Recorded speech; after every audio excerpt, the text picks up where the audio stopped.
Hi guys, welcome back to my YouTube channel. ಎಲ್ಲರೂ ಹೇಗಿದ್ದೀರಾ? I hope ಎಲ್ಲರೂ ಚೆನ್ನಾಗಿದ್ದೀರಾ ಅಂತ ಅನ್ಕೊಂಡಿದ್ದೀನಿ. ಸೊ ನೆಲಮಂಗಲ ಹೋಗ್ತಾ ಇದೀವಿ. ಯಾಕೆಂದ್ರೆ ನನ್ ಮಗ ನಿನ್ನೆಯಿಂದ ತುಂಬಾ ರಚನೆ ಮಾಡ್ತಾ ಇದ್ದಾನೆ. ಏನಕ್ಕೆ ಅಂತ ಗೊತ್ತಿಲ್ಲ, ಸಿಕ್ಕಾಪಟ್ಟೆ ಹೇಳ್ತಾ ಇದ್ದಾನೆ. ಡೈಲಿ ಆಕ್ಟಿವ್ ಆಗಿರ್ತಿದ್ದೆ, ಏನಕ್ಕೆ ಅಂತ ಗೊತ್ತಿಲ್ಲ. ಅದಕ್ಕೋಸ್ಕರ ಮಸೀದಿಲಿ ಯಂತ್ರ ಹಾಕ್ಸ್ಕೊಂಡ್ ಬರೋಣ ಅಂತ. ಸೊ ಹಂಗೆ ಡಿಮಾರ್ಟಿಗೆ ಹೋಗಿ ಸ್ವಲ್ಪ ಮನೆ ಐಟಮ್ಸ್ ಮತ್ತೆ ಪಾಪುಗೆ ಸೋಪ್ ಖಾಲಿ ಆಗಿತ್ತು. ಸೊ ಹಾಗಾಗಿ ಹೋಗ್ತಾ ಇದೀವಿ. ನನ್ನ ಮಗನ ಪ್ಯಾಕಿಂಗ್ ಮಾಡ್ತಾ ಇದ್ದಾರೆ. ಹೊರಗಡೆ ತುಂಬ ಚಳಿ ಇರುತ್ತೆ ಅಂತೇಳಿ ನಮ್ಮಮ್ಮ ಹಾಕಿದ್ರು ಇವನು ಹಾಕ್ಸ್ಕೊಳ್ಳಲ್ಲ. ಸಿಕ್ಕಾಪಟ್ಟೆ ಏನಾದರೂ ಟೋಪಿ ಹಾಕಿದ್ವಿ ಅಂತಂದರೆ ಎಷ್ಟು ಚಂಡಿ ಮಾಡ್ತಾನೆ ಅಂದರೆ ಹಾಕ್ಸ್ಕೊಳ್ಳೋದೇ ಇಲ್ಲ. ಸೊ ಆದ್ರೂ ಸ್ವೆಟರು ಅದರೊಳಗೆ ಟೋಪಿ ಇದ್ದಿದ್ದರಿಂದ ಹಾಕಿದ್ವಿ. ಇವಾಗ ನಮ್ಮ ಅಕ್ಕನೇ ಎತ್ಕೊಂಡಿದ್ದಾಳೆ ಪಾಪುನ, ಯಾಕೆಂದರೆ ನಾನು ವಿಡಿಯೋ ಮಾಡ್ತಾ ಇರೋದ್ರಿಂದ ಅವಳೇ ಎತ್ಕೊಂಡಿದ್ದಾಳೆ. ಸೊ ಇಲ್ಲಿಂದ ನೆಲಮಂಗಲ ಹೋಗಿ ಮಸೀದಿ ಒಂದು 3 ಕಡೆ ಏನೋ ಇದೆ, ಗೊತ್ತಿಲ್ಲ ಎಲ್ಲಿ ಅಂತೇಳಿ. ನಾವು ಇದೇ ಫಸ್ಟ್ ಟೈಮ್ ಹಾಕ್ಸ್ತಾ ಇರೋದು. ಸೊ ಇವಾಗ ಹೋಗ್ತಾ ಇದ್ದೀವಿ. ಈಗ ಬೈಪಾಸಿಗೆ ಬಂದ್ವಿ. ಆ್ಯಕ್ಚುಲಿ ಇವತ್ತು ತುಂಬ ಟ್ರಾಫಿಕ್ ಇರುತ್ತೆ ಈವ್ನಿಂಗ್ ಮೇಲೆ, ಆದರೆ ನಾವು ಇವತ್ತು ಮಧ್ಯಾಹ್ನ ಹೋಗ್ತಾ ಇರೋದ್ರಿಂದ ಅಷ್ಟೊಂದೇನು ಟ್ರಾಫಿಕ್ ಇಲ್ಲ, ಪರವಾಗಿಲ್ಲ. ಆದ್ರೂ ಈಗ ಪೇಟೆ ಬೀದಿ ಒಳಗಡೆ ಹೋಗ್ತಾ ಇದ್ವಿ. ಅಲ್ಲಿ ಬಸ್ ಸ್ಟ್ಯಾಂಡ್ ಹತ್ರ ಒಂದಿತ್ತು, ಬಟ್ ಅಲ್ಲಿ ಇಲ್ಲ ಇವತ್ತು ಅಂತ ಹೇಳಿದ್ರು. ಹಂಗಾಗಿ ಇಲ್ಲಿ ಪೇಟೆ ಬೀದಿ ಒಳಗಡೆ ಬಂದಿದ್ದೀವಿ. ನಾವೇನು ಒಳಗಡೆ ಬಿಡ್ತಾರೆ, ಒಳಗಡೆ ಮೋಸ್ಟ್ಲಿ ಹಾಕ್ಬೋದೇನೋ ಅಂತ ಅಂದರೆ ಇಲ್ಲಿ ಎಂಟ್ರೆನ್ಸಲ್ಲೇ ಕೂತಿದ್ದಾರೆ ಅವರು. ಸೊ ಯಾರಾದರೂ ಪಾಪುಗೆ ಏನಾದರೂ ತುಂಬ ದೃಷ್ಟಿ ಆಗಿತ್ತು, ಮಸೀದಿಗೆ ಹೋಗಿ ಯಂತ್ರ ಹಾಕ್ಸ್ಬೇಕು ಅಂತಂದರೆ ದಯವಿಟ್ಟು ಕಡಲೆ ಮತ್ತು ಸಕ್ಕರೆ ತೊಗೊಂಡೋಗಿ. ಯಾಕೆಂದರೆ ಕಡಲೆ ಮತ್ತು ಸಕ್ಕರೆನ ಮುಂದೆ ಇಟ್ಕೊಂಡು ಕುರಾನ್ ಓದಿ ಅವರು ಯಂತ್ರನ ಹಾಕ್ತಾರೆ. ತುಂಬ ಏನಾದರೂ ಚಂಡಿ ಇರ್ತಾರೆ ಮಕ್ಕಳು ಮತ್ತು ಅಳ್ತಿರ್ತಾರೆ ಅಂತಂದರೆ ಮಸೀದಿಲಿ ಯಂತ್ರ ಹಾಕ್ಸಿ ಸ್ವಲ್ಪ ಕ್ಲಿಯರ್ ಆಗುತ್ತೆ. ಆಲ್ಮೋಸ್ಟು ಮಕ್ಕಳಿಗೆ ದೃಷ್ಟಿ ಆಗೋದು ಸಹಜ, ಯಾಕೆಂದರೆ ಯಾರಾದರೂ ಬರ್ತಾ ಇರ್ತಾರೆ, ನೋಡ್ತಾ ಇರ್ತಾರೆ, ದೃಷ್ಟಿ ಆಗೇ ಆಗುತ್ತೆ. ಸೊ ಅಲ್ಲಿ ಯಂತ್ರ ಹಾಕ್ಸ್ಕೊಂಡು ಇವಾಗ ಡಿಮಾರ್ಟ್ ಹತ್ರ ಬಂದಿದ್ದೀನಿ.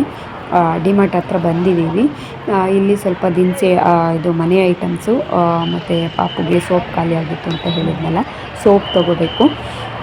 ಸೊ ನೋಡೋಣ, ಸ್ವಲ್ಪ ಐಟಮ್ಸ್ ತೊಗೋಬೇಕು ಅಂತ ಬಂದಿದ್ದೀವಿ. ನೋಡೋಣ ಇನ್ನು ಏನು ಕಣ್ಣಿಗೆ ಕಾಣುತ್ತೋ ಏನೋ, ನೋಡಿದ ತಕ್ಷಣ ತೊಗೋಬೇಕು ಅಂತ ಅನಿಸುತ್ತೆ. ಆ್ಯಕ್ಚುಲಿ ಇಲ್ಲೇ ಎಂಟ್ರೆನ್ಸಲ್ಲೇ ಹೇಳ್ತಾ ಇದ್ದಾರೆ ವಿಡಿಯೋ ಅಲೋಡ್ ಇಲ್ಲ, ವಿಡಿಯೋ ಮಾಡೋಂಗಿಲ್ಲ ಅಂತೇಳಿ ಅಂತ. ಆದರೂ ಒಳಗಡೆ ಬಂದು ವಿಡಿಯೋ ಮಾಡ್ತಾಯಿದ್ಲು ನಮ್ಮ ಅಕ್ಕ. ಅಲ್ಲಿ ಯಾರೋ ಹೇಳಿದ್ರು ವಿಡಿಯೋ ಮಾಡಬೇಡಿ, ವಿಡಿಯೋ ಅಲೋಡ್ ಇಲ್ಲ ಅಂತೇಳಿ ಅಂತ. ಆದರೂ ಮಾಡ್ಕೊಂಡ್ವಿ.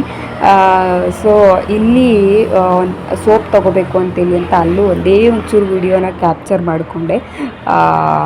ಮನೆಗೆ ಬಟ್ಟೆ ಒಗೆ ಸೋಪೆಲ್ಲ ಬೇಕಾಗಿತ್ತಲ್ಲ, ಹಂಗಾಗಿ ಅದು ಇನ್ನೂ ಸುಮಾರು ಐಟಮ್ಸ್ ತೊಗೊಂಡ್ವಿ. ಸ್ವಲ್ಪ ತೊಗೊಳ್ಳೋಣ ಅಂತ ಬಂದು ಇಲ್ಲಿ ಇನ್ನೂ ಏನೇನು ಕಣ್ಣಿಗೆ ಬಿತ್ತೋ ಎಲ್ಲನೂ ತೊಗೊಂಡ್ವಿ. ಸೊ ಏನಾದರೂ ಬಂದರೆ ಕಣ್ಣಿಗೆ ಬಿದ್ದ ತಕ್ಷಣ ಏನಾದರೂ ಪರ್ಚೇಸ್ ಮಾಡಬೇಕು ಅಂತ ಅನಿಸುತ್ತೆ. ಸೊ ಅಲ್ಲಿಗೇ ಸ್ವಲ್ಪ ಐಟಮ್ಸ್ಗೆ 2000 ರುಪೀಸ್ ಆಯಿತು. ಸೊ ಈಗ ಡಿಮಾರ್ಟಿಂದ ಹೊರಗಡೆ ಬಂದ್ವಿ. ಇದನ್ನೆಲ್ಲ ಕಾರೊಳಗೆ ಡಿಕ್ಕಿ ಒಳಗೆ ಇಡ್ತಾ ಇದ್ದೀವಿ. ಅಲ್ಲಿ ಸಪ್ರೇಟು ಬ್ಯಾಗಿಗೆನೇ 20 ರೂಪಾಯಿ ಏನೋ ತೊಗೊತಾರೆ, ಸುಮ್ಮನೆ ಏನಕ್ಕೆ ಅಂತೇಳಿ ಇಲ್ಲಿಗೆ ತೊಗೊಂಬಂದು ಕಾರೊಳಗೆ ಡಿಕ್ಕಿ ಒಳಗೆ ಇಡ್ತಾ ಇದ್ದೀವಿ. ಸೊ ಇವಾಗ ಜಸ್ಟ್ ಮುಗಿಸ್ಕೊಂಡು ಎಲ್ಲ ಐಟಮ್ಸ್ ತೊಗೊಂಡ್ವಿ, ಮುಗಿಸ್ಕೊಂಡು ಇವಾಗ ಹೋಗೋದೇನೆ.